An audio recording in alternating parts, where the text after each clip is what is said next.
fuir le virus, il faut éviter le virus et pas vivre avec le virus. Lorsqu'on dit aux populations vivez avec le virus et immédiatement après on va vers des mesures de confinement, c'est tout à fait normal que les populations se perdent. Donc je pense que du point de vue de la communication, il y a un problème, surtout un problème dans le type de message qu'il faut envoyer aux populations, mais aussi les vecteurs, ceux qui doivent transmettre le message. Je pense qu'il y a des porteurs de voix, il y a des femmes et des hommes très bien écoutés, il y a des forces religieuses qui sont là, religion musulmane, religion catholique. Il faut que ces forces qui sont très écoutées soient au devant de la campagne de vulgarisation. Du point de vue de la stratégie aujourd'hui, jusque-là, mise en œuvre, on a senti ce que les gens ont appelé de rétropédalage, notamment par rapport à l'ouverture des classes. Du point de vue communicationnel, comment est-ce que vous appréciez ça? Oui, mon cher, moi j'ai un vrai problème. J'ai un vrai problème parce que je pense que nous devons tous d'abord rendre un hommage mérité aux enseignants, de grands patriotes, qui savaient qu'en partant, ils allaient prendre la maladie, ils allaient peut-être risquer leur vie. Ils ont alerté. Les parents ont alerté. La population elle-même a alerté. Et je pense qu'il faut être à l'écoute des populations. Il faut savoir anticiper sur les risques. Je le dis souvent, ils sont dans la prévention. Je l'avais dit ici, je le répète. Que pour des maladies aussi graves, qui ne sont pas encore connues du point de vue de leur évolution et des risques, il faut être dans l'anticipation. Si tu as un certain nombre d'indices qui te montrent que le risque est grave et irréversible, il faut prendre des mesures conservatoires. Ils avaient assez d'indices pour comprendre qu'en envoyant 18 000, 15 000 personnes dispersées à travers le pays, ils allaient entraîner une flambée de la maladie. Mais finalement, où se trouve le problème? Parce qu'on nous dit qu'il y a un comité scientifique qui est autour du président. Est-ce que c'est vrai ou pas? En tout cas, c'est ce qu'on nous dit. On voit souvent le professeur Seydi, on voit souvent le professeur Bousso, docteur Bousso, on voit souvent les ministres en charge des secteurs directement ou indirectement concernés prendre la parole. Qu'est-ce qui se passe? Est-ce qu'il y a un problème de coordination ou bien c'est justement on n'arrive pas à utiliser les bons vecteurs ou bien prendre les bonnes décisions? Oui, je pense que vous avez raison. Les messagers. On n'a pas les bons messagers. Moi, je pense que nous sommes dans un pays, comme disait un sage, c'est-à-dire qu'aujourd'hui, lorsqu'on prend les chefs religieux, les chefs coutumiers, on discute avec eux sur ce qu'on peut faire, on leur donne de façon très claire la stratégie, une politique d'appropriation correcte de la stratégie. Il suffit de les voir sortir et dire portez le masque et voilà comment il faut le porter pour que le message passe. Mais ils ont été tous reçus au palais au grand jour. On les a vus aussi s'adapter aux gestes barrières. Donc où se situe le problème? Mon cher ami, moi je préfère qu'on les reçoive à la grande nuit qu'au grand jour. Pourquoi? Parce que c'est du spectacle. Et je pense qu'on peut avoir... Vous pensez que c'était de la mise en scène? Oui, je pense que c'était... ça simulait à s'y méprendre un défilé de mode. Hein. Vous avez vu ce qui s'est passé? Le prince, il était là tout assis à recevoir des messieurs défilés.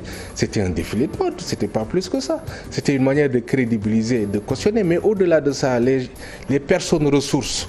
Moi, quand je dis le calife général des Tidjanes a parlé, j'écoute. Quand je dis le calife général des Mourides a parlé, j'écoute. Quand je dis l'église a parlé, j'écoute. Donc quand je dis Sénégal, je ne parle pas de ces politiques qui cherchent un consensus guidé par des intérêts politiques. Ces gens-là, vous savez qu'il n'y avait aucun consensus, qu'ils ne s'attendaient pas à autre chose qu'à l'échec du gouvernement. Mais il y a un moment, il faut aller avec le train de l'histoire pour éviter d'aller dans les poubelles de l'histoire. Moi, je ne parle pas de ces gens. Ce qui ne marche pas, à mon avis, mon cher, c'est que premièrement, les messagers ne sont pas bien identifiés. Ensuite, nous sommes dans un gouvernement où le message il est donné par plusieurs personnes en même temps. Et ça, c'est lié à la suppression. Oui, c'est lié à la suppression, à mon avis, c'est un des effets de la suppression du poste de Premier ministre, qui doit coordonner la politique de l'État et puis aussi le président voulait du fast track. Oui, le fast track aussi, ça appelle les rétropédalages. Chacun communique. Regardez ce qui se passe le matin Chaque ministre est là pour dire au président, je suis là, j'ai fait ceci. Ils peuvent aller le dire au président, mais les populations ne sont pas obligées. Il faut un porte-parole du gouvernement qui porte très sérieusement le message du gouvernement. Nullement le porte-parole du gouvernement. Qu'est-ce qui se passe à ce niveau? Est-ce que c'est un problème de profilage? Non, moi je le sens. Hein. Vous ne le sentez pas, moi je le sens. Hein. Maintenant, comment je le sens, ça c'est vous le sentez comment vous? Bon, mais je le garde pour moi. Le ministre de la Santé, docteur, est en train de dire ce matin qu'on a atteint le pic. Comment peut-on savoir qu'on a atteint ce stade-là, puisque à ce jour, on a encore des cas Mon cher, vous savez, de transmission communautaire? Vous savez que le ministre Diouf Sarr, que j'aime bien, au passage, on se rend compte qu'il a un sérieux problème. Okay. Il a un problème avec lui-même, il a un problème avec son comité, et il a un problème de communication. C'est-à-dire que le ministre, il n'a pas un bon outil d'aide à la décision. Le président aussi... Lui sert à quoi? Oui. Le président aussi n'a pas un bon outil d'aide à la décision. Vous savez pourquoi? Ils font toujours les prélèvements sur un échantillonnage connu. Ce sont les sujets malades et les cas contacts. S'ils testent 10 personnes, ils ont un malade. 100 personnes, ils ont fois deux malades. Est-ce qu'on a les moyens pour effectuer un dépistage massif? Donc, 1000 personnes, ils ont 10 malades ou 100 malades. Donc, quel que soit le nombre de personnes testées, le pourcentage de malades, si vous voyez, il est le même. Entre 7, 10, 10,5. Parce que c'est la même tranche de population malade ou probablement malade qui est testée. Ça, c'est bien pour le médecin qui doit suivre ces malades. Mais pour moi, l'outil d'aide à la décision, c'est qu'il faut un échantillonnage qui reflète la population générale. Qui reflète la population générale, c'est-à-dire il faut un échantillonnage aléatoire où on fera un test massif pour identifier ceux qui sont déjà malades et qui ont développé des anticorps, pour identifier ceux qui aujourd'hui portent le virus et ceux qui ne sont pas malades. Mais là aussi le problème il est réel, c'est la réalité, c'est-à-dire aujourd'hui on n'a pas les réceptifs qu'il faut, on n'a pas le nombre d'hôpitaux qu'il faut, de places qu'il faut, et ces tests aussi ont une incidence financière. Est-ce qu'aujourd'hui l'État du Sénégal a cette capacité de faire face à ça? J'ai jamais été pour la trop grande centralisation de la prise en charge excusez-moi, moi je connais à dire du Covid, hein, même si les gens ont changé. Même moi je résiste à ça. Même moi je résiste à l'académie. Franchement, nous ne sommes pas des caméléons à changer de... Là je suis d'accord, il faut résister quand même. D'autant qu'ils ne nous ont pas demandé notre avis. Exactement. Le Covid nous va bien. Alors, pour moi, il faut décentraliser la prise en charge. Les hôpitaux, au niveau des régions, il faut les renforcer. Les départements doivent prendre en charge. Et puis, les centres de santé doivent prendre en charge. On a des centres de traitement un peu partout au Sénégal. Non, pour moi, il faut prendre en charge cette maladie comme on prend en charge n'importe quelle autre maladie. Moyennant des mesures de prévention correctes pour les médecins. Ça fait que lorsqu'on a un malade qui vient dans un poste de santé, on prend les mesures qu'il faut. Si c'est un malade, on fait le prélèvement et on remonte. Le traitement, c'est quoi? Pour le moment, le traitement disponible, il est connu. Il faut juste orienter les gens, prendre en charge correctement, hospitaliser en ayant des centres spécialisés dans les structures, que ce soit des centres de santé, etc. Et puis aller fonctionner, quoi. On ne peut pas continuer à décentraliser. Par contre, mon cher ami, il faut des tests aléatoires avec une population représentative de la réalité. C'est partant de là qu'on peut dire qu'on va vers un pic. On a une progression, on n'a pas une progression. Ce qui veut dire, selon vous, qu'on n'a pas encore atteint le pic? Non, ils n'ont pas les outils pour l'évaluer parce qu'ils ne font pas un test représentatif de la population. Leur test représente les malades potentiels. Et c'est tout à fait normal qu'on soit à 7-10%. Aujourd'hui, il faut que les sociologues s'y mettent.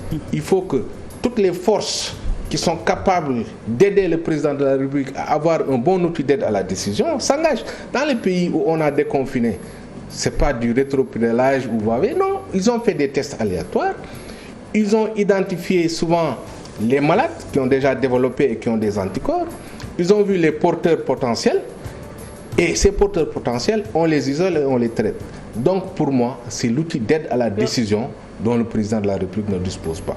Pour finir sur cette question, je dis, nous n'avons pas le vaccin, nous n'avons pas les médicaments. Il n'y a que 3 choses à faire. La première des choses, ce sont les mesures barrières. essentiellement tout centralisé autour du port du masque. Nous ne savons pas porter le masque. Regardez ce qui se passe dehors. Il faut une bonne communication pour vulgariser le masque. Deuxièmement, il faut aller vers des tests. Il faut un dépistage de masse. Troisièmement, il faut isoler les porteurs sains et traiter les malades. Vous savez, il n'y a pas d'exception sénégalaise qui vaille. On ne peut pas sortir de cette affaire si nous ne nous engageons pas dans cette voie, c'est la voie de salut. Le président, il va vers un confinement individuel mobile. Il faut que ça soit accompagné par le port généralisé du masque. En venant, j'ai vu quelque chose qui m'a beaucoup fait plaisir. Je ne sais pas si vous avez remarqué. Ce sont les points de regroupement normalisés. J'ai vu que le ministère qui s'occupe de l'hygiène publique est en train de mettre quand même des points de regroupement normalisés de qualité dans ce pays. L'hygiène publique est un élément essentiel dans la bataille contre le Covid. Et tout de suite en venant, je me suis dit, mais pourquoi pas ces points-là, on peut quand même renforcer l'idée, mettre des points d'eau, mettre des points pour avoir le gel automatiquement. Et donc ces points se transformeront en points focaux d'hygiène et au-delà, dans les jardins publics. Et partout où il y a de l'espace public, il faut mettre des points d'eau à grande quantité et mettre justement des gels automatiques. Il n'y a pas d'autre solution. J'aurais pu venir dire qu'il y a rétropédalage, le président est revenu sur sa parole, etc. Mais vous savez, à force de regarder sur le rétroviseur, on peut faire des actions. On peut regarder un peu sur le rétroviseur, il faut être dans la prospective. La prospective, c'est dire que le président, il va vers un confinement individuel mobile. Les transports en commun, ça va reprendre. On va demander peut-être aux transporteurs de faire attention. Moi, je pense que la première des mesures pour accompagner ça, c'est de subventionner l'essence et le gasoil. Les denrées, on distribue, c'est bien. Pour éviter les surcharges. Oui, pour éviter les surcharges. Vous ne pouvez pas dire à un transporteur, éviter les surcharges si vous ne subventionnez pas. Ils ont donné des milliards, des millions. Mais dans 2 jours, ça va finir et ils vont réclamer. Comme disait un grand Africain, il faut que l'aide nous aide à nous passer de l'aide. Mais sinon, c'est un asservissement. C'est comme le riz qu'ils sont en train de distribuer. Moi, je milite pour qu'on subventionne les denrées alimentaires pour accompagner. Mais on a beau distribuer le riz, mais ceux qui n'ont pas reçu seront plus nombreux que ceux qui vont recevoir. Et puis le président, il ne verra jamais de résultats positifs. Que nous sert aujourd'hui, docteur, la cartographie qui nous est présentée tous les jours par rapport au nombre de cas selon certaines zones et tout, alors que derrière, on ne sent pas un réajustement ou dans le dispositif un effort accentué par rapport à telle localité ou telle autre. Que sert finalement cette cartographie? Vous avez raison, mais ça nous met en contact permanent avec le virus, ça nous mobilise davantage, ça crée une situation de peur, mais c'est vrai que les populations se lassent aussi. C'est pourquoi je dis, on ne peut plus être là à constater. C'est bien de constater, mais il faut apporter des solutions. Moi je dis, rétropédalage, oui, lorsqu'on regarde les choses, mais moi je dis réajustement. Vous savez, regardez le président Trump, ce qu'il est en train de faire. Il a pris après la mort de George, il a pris des mesures d'entêtement. Il a voulu, coûte que coûte, foncer. Vous savez, le peuple, lorsqu'il se dresse, il a toujours raison. Oui. C'est lui qui est en train de faire un rétropédalage. Ici au Sénégal, qu'est-ce qui s'est passé? On a un début de situation insurrectionnelle. Les populations commencent à sortir. La rue commence à être remplie par des populations qui ne peuvent plus survivre. Alors, là-bas, il y a eu rétropédalage. Ici, je dis, il y a eu réajustement, quoi. Il s'est réajusté. Il a écouté tardivement les populations. Et je pense que le problème du président, c'est qu'il n'a pas des outils d'aide à la décision qui lui permettent d'anticiper. On est dans l'attente, on est dans la prévention. Avec la nature des risques liés au Covid-19, nous pousse à passer du principe de prévention, au principe de précaution. Alors, monsieur le ministre, il y a aussi autre chose. Aujourd'hui, on a vu le ministre en charge des transports aériens. Il y a quelques semaines, il disait qu'on allait encore rester au moins pour 30 jours. On a vu hier ou avant-hier un communiqué qui dit que